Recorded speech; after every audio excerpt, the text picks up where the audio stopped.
ที่ผมมาทำคลิปนี้เพราะว่าผมเห็นคนไทยส่วนใหญ่เนี่ยไม่ค่อยรีวิวตัวละครตัวนี้สักเท่าไหร่ผมก็เลยมาทำเองซะเลยเรามาทำความรู้จักกับอัศวินลึกลับหรือว่าอาร์เคนไนท์กันเลยดีกว่าซึ่งตัวละครอย่างอัศวินลึกลับหรือว่าอาร์เคนไนท์เนี่ยราคาจะอยู่ที่600นะครับเป็นตัวละครสายฟรีสแตทก็ประมาณนี้น้องไม่ต้องอธิบายเยอะเจ้าอัศวินลึกลับมีบัฟส่วนตัวของเขาด้วยนะครับบัฟของเขาเนี่ยก็คืออัตราคริติคอลจะเพิ่มขึ้นเมื่ออยู่นิ่งๆและใช้อาวุธที่ชาร์จเนี่ยแล้วเราชาร์จนานขึ้นกว่าเดิมจะสังเกตได้จากสัญลักษณ์ด้านล่างนี้นะครับมันจะมีเลขบอกอยู่และเมื่อเราขยับในขณะโจมตีเนี่ยคือเลขเนี่ยแทบไม่ขยับเลยนะและจะไม่ติดคริติคอลด้วยนะแต่กลับกันนะครับเมื่อเราเนี่ยกลับอยู่นิ่งๆแล้วเราก็โจมตีนะเลขเนี่ยก็จะเพิ่มขึ้นนะครับแล้วก็กระสุนเนี่ยติดคริติคอลทุกอันเลยพี่ครับทำไมผมไม่มีเลขบอกเลยครับมันมีแค่สัญลักษณ์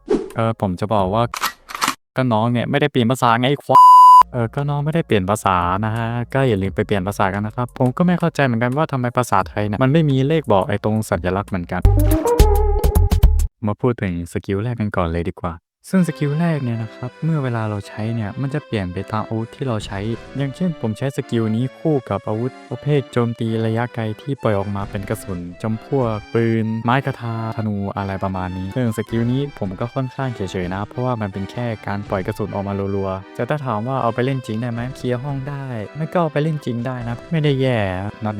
bad เอาล่ะแต่ถ้าคุณใช้สกิลนี้คู่กับอาวุธระยะประชิดหยิบจอบไปเลยนะอยู่ใกล้ตัวสกิลของคุณก็จะเปลี่ยนไปนะครับเขาเรียกว่า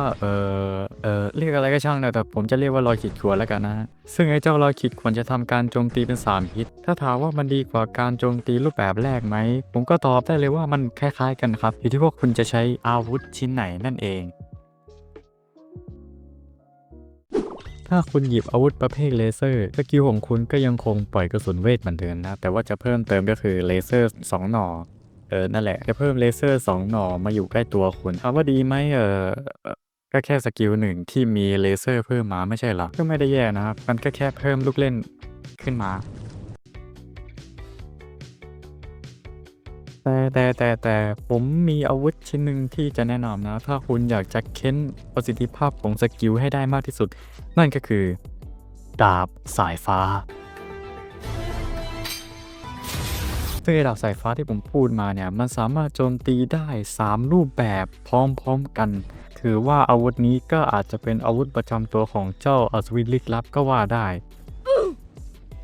เรามาพูดถึงสกิล2กันเลยดีกว่าซึ่งสกิล2นี้นะครับสำหรับสายฟรีก็เสียใจด้วยนะครับเพราะว่ามันเป็นสกิลเสียตังค์นั่นเองแต่ไม่ต้องห่วงครับคุณสามารถใช้ฟรีวอเชอร์ในการเล่นสกิลนี้ได้นั่นเองซึ่งสกิลนี้นะครับผมบอกได้เลยว่าถึงจะเสียตังค์แต่มันก็คุ้มที่จะลองสกิลนี้ร่างกายเราจะถูกเปลี่ยนนะเหมือนเป็นวิญญาณอะไรประมาณนั้นแล้วพอผ่านไปสักพักเนี่ยมันก็จะเสกเป็นวงกลมขนาดใหญ่ขึ้นมาซึ่งถ้าเราอยู่ในวงกลมนี้นะจะเพิ่มก่อให้เรานะประมาณ6หน่วย บอกเลยว่าพาราดินนี่ตกกระป๋องแน่นอนเพราะว่าไอ้วงกลมเนี่ยมันสามารถซ้อนทับกันได้นะฮะซึ่งผมไม่รู้ว่ามันสามารถซ้อนทับได้สูงสุดกี่วงนะแต่ผมทำได้มากสุดก็คือ3วงนั่นเอง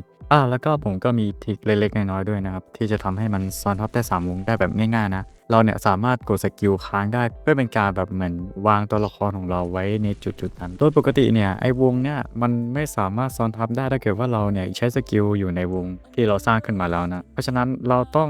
ใช้สกิลออกจากวงมานิดหนึ่งนะแล้วถ้ามันซ้อนทับกันแบบนี้ได้หมายความว่าอย่างไรหมายความว่าถ้าเราอยู่ในวง3วงนะที่มันซ้อนทับกัน1วงให้เกาะขึ้นมา6หน่วย3วงก็เป็นเท่าไหร่วะตกเลขคณิต18นะบอกได้เลยว่าตีไม่เข้านะครับหนังเหนียวคงกระพันแต่ข้อเสียของมันก็คือเราต้องอยู่ในวงเท่านั้นนะครับห้ามออกจากวงไม่อย่างนั้นเกาะของเราก็จะหายไปซึ่งไอ้วงเนี่ยมันสามารถเพิ่มเกาะให้กับเพื่อนได้ด้วยถือว่าเป็นสกิลที่ดีกว่าสกิลแรกเยอะเลยฮะ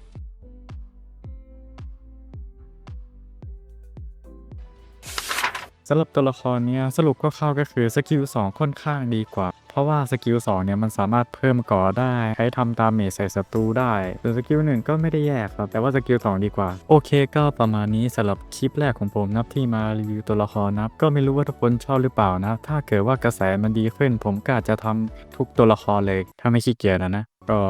จบไปแล้วนะสำหรับคลิปนี้ก็ขอตัวลาไปก่อนนะไว้เจอกันใหม่นะ